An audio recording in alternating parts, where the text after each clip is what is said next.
चर्चा होगी, क्योंकि आज भी जो है वित्त विभाग के अधिकारी मौजूद रहे, तमाम सब कमेटी के में जो जो मेंबर्स थे वो आज मुख्यमंत्री के सब बैठक में मौजूद रहे और इस दौरान जो है वो आउटसोर्स पॉलिसी के मुद्दे को लेकर भी काफी लंबे समय तक चर्चा हुई और इस पर क्या फाइनल डिसीजन होता है वो कल कैबिनेट की बैठक के बाद पता चलेगा। लेकिन आज भी कैबिनेट बैठक शुरू होने से पहले भी आउटसोर्स के मसले पर जो है वो काफी समय तक चर्चा हुई और कल जो है वो इसमें फैसला संभावित है या कुछ ना कुछ संकेत जो है वो कल सरकार की ओर से आउटसोर्स के कर्मचारियों को भी दिए जा सकते हैं। हिमाचल प्रदेश में 35,000 से ज्यादा आउटसोर्स कर्मचारी है, राज्य सरकार से पॉलिसी की मांग कर रहे हैं और ऐसे में जो है वो सरकार इस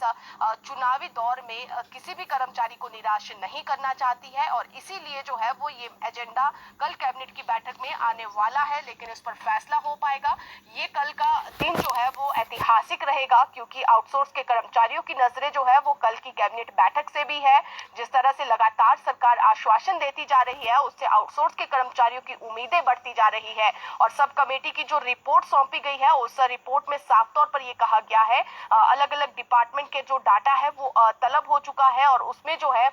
सब कमेटी ने सरकार को जो एक सुझाव दिया है कि पैरा वर्कर के माध्यम से जो है आउटसोर्स के कर्मचारियों को रेगुलर किया जा सकता है। लेकिन फिर भी हम अपने तमाम सभी दर्शकों को जरूर कहेंगे कि इस पूरे मामले को लेकर जो है कल कैबिनेट में चर्चा होगी और कैबिनेट जो है क्या डिसीजन लेती है वो कल पता चल सकेगा। लेकिन ये जरूर है कि अभी भी सरकार जो है वो आउटसोर्स का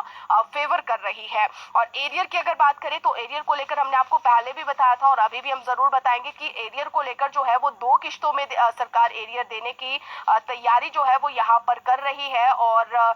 लगभग जो है वो 2 लाख से ज्यादा कर्मचारी है, इसी तरह से 2 लाख से ज्यादा पेंशनर्स है जिन्हें एरियर दिया जाना है और 3,000 करोड़ का जो है वो सरकार पर अभी पहली किश्त में इतना खर्चा यहाँ पर सरकार पर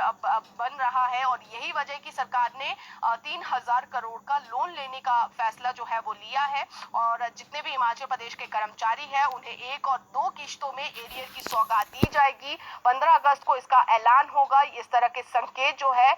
वो मिल रहे हैं और उम्मीद करते हैं कि कर्मचारियों का ये एरियर का मसला भी सॉल्व हो जाए। और इसी तरह से जीओएआईटी की बात करें तो जीओएआईटी को लेकर बहुत सारे दर्शकों के सवाल थे कि पोस्को 939 का रिजल्ट कब आना है। तो कमीशन से जो हमने पता किया है तो उसके मुताबिक, क्योंकि अभी जीओए 817 की मेरिट बन रही है तो इसलिए अभी फिलहाल जो है वो जीओए 939 का जो रिजल्ट आना है उसके लिए थोड़ा समय लग सकता है। इसी तरह से जीओए 817 का जो कई सवाल हमारे अभ्यर्थी कर रहे थे कि क्या उनका रिजल्ट जो उनकी मेरिट बननी है वो कोर्ट के डिसीजन के बाद आउट होगी या उससे पहले हो जाएगी। तो आप बिल्कुल निश्चिंत रहिए, 1337 जो पोस्टें हैं उसका रिजल्ट जो है वो कमीशन का ये कहना है कि जैसे ही रिजल्ट तैयार होगा, मेरिट तैयार होगी, रिजल्ट जो है वो आउट कर दिया जाएगा। तो इसमें जो है वो कोर्ट का कोई इंतजार, कोर्ट के फैसले का इंतजार नहीं किया जाएगा, क्योंकि 1337 पोस्टों में कोर्ट के किसी भी तरह की डायरेक्शन नहीं है। तो इसलिए प्रोसेस जो है वो यहाँ पर शुरू कर दिया गया है। लेकिन डिपार्टमेंट से जो यहाँ पर रिक्वेजेशन आ रही थी वो अभी लगभग कुछ एक डिपार्टमेंट से आ चुकी है और जैसे ये तमाम सारा प्रोसेस पूरा होगा जीओए 817 का रिजल्ट भी घोषित हो जाएगा। और जेबीटी भर्ती को लेकर जो है वो 23 जुलाई को जेबीटी भर्ती का केस एक बार फिर से हाई कोर्ट में लगा है और उसमें क्या डिसीजन होता है वो आने वाला समय बताएगा। लेकिन इसके बाद जो है 23 जुलाई को जेबीटी का मामला एक बार फिर से हाई कोर्ट में लगा है और शास्त्री की नियुक्ति का जो मामला है काफी लंबे समय से जो है वो हमारे अभ्यर्थी जो है वो जितने भी अभ्यर्थी उन्हें इसलिए नहीं कहेंगे क्योंकि वो कमीशन पास कर चुके हैं, केवल नियुक्तियों का वो इंतजार कर रहे हैं। तो कल शास्त्री भर्ती का भी बड़ा दिन है,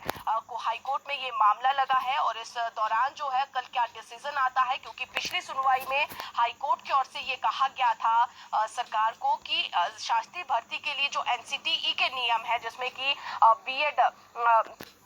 बीएड के लिए क्या शर्त है और साथ ही साथ जो एडवर्टीजमेंट निकाली गई थी उसमें क्या अंतर है, तो ये तमाम जो चीजें हैं हाईकोर्ट ने सरकार से डाटा मांगा था। खासतौर पर एनसीटीई की गाइडलाइन का डाटा जो है वो सरकार की हाईकोर्ट की ओर से मांगा गया था। उस पर कल जो है सरकार अपनी रिपोर्ट देगी। एनसीटीई की गाइडलाइन जो है वो शास्त्री भर्तियों के लिए क्या कहती है, उसमें क्या आरएनपी रूल्स है, वो सारी तमाम चीजें जो है वो कल हाईकोर्ट को ये रूल जो है वो सौंपे जाएंगे। उसके बाद कल देखना होगा कि हाई कोर्ट जो है वो शास्त्री नियुक्ति को लेकर क्या फैसला यहाँ पर लेते हैं। तो कल शास्त्रियों के लिए, शास्त्री भर्तियों के लिए भी जो है वो बड़ा दिन रहने वाला है। तो ये आपके तमाम सवाल थे जिनका हमने